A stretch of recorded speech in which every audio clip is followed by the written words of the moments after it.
tiếp đấy à.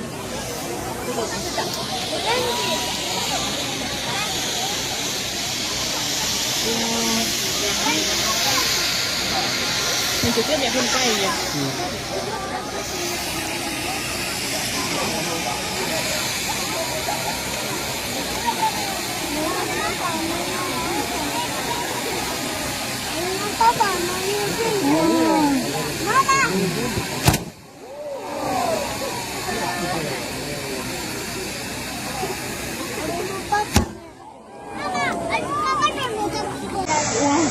Làm gì đấy? Cái hộp điện thoại. Ôi. Wow. Đẹp chưa? Ôi. Anh này đúng là nghệ sĩ. Cả một cái xạo bò xừ. Chuyên nghiệp. Làm nào đấy. Đẹp nhờ, kiểu như bọn đuốc ấy nhỉ? Wow.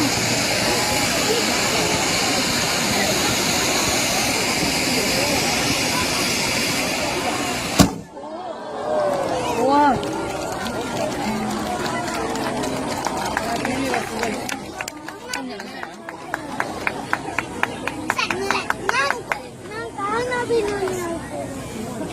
Đứng ở trên kia ngủ một phím khi đấy chắc chết.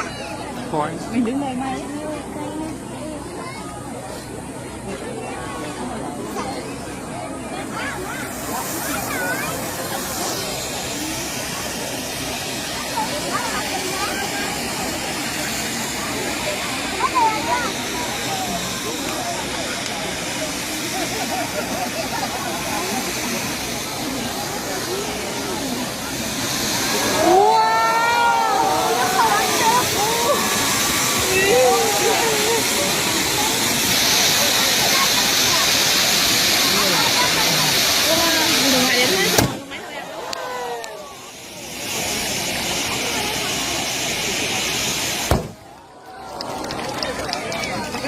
Sao máy không đẹp mấy nhỉ?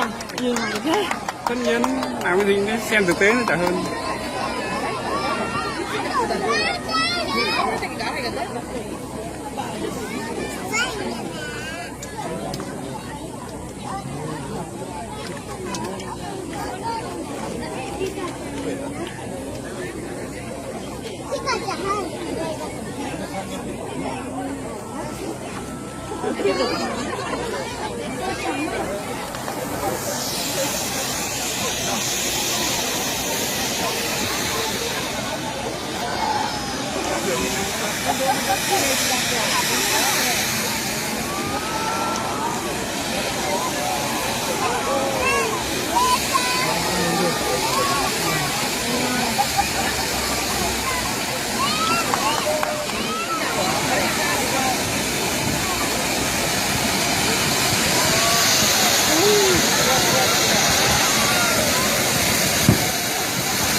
hết rồi.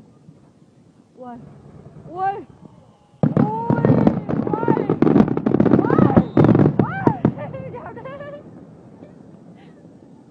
Hết đấy, và cuối cùng Ôi ôi. Hết đấy. Mẹ đâu? Đeo đầu.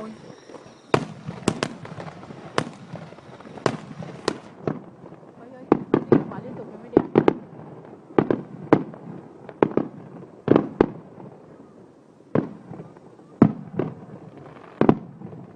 Wow, wow, wow, wow, wow. Ui, như hoa cúc hả? Ui. Ui. Nó cứ phá mặt mình vậy. Ui.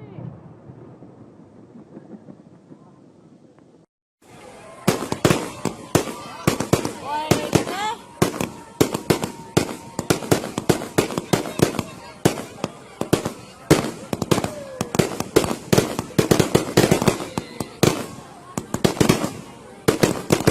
Đấy.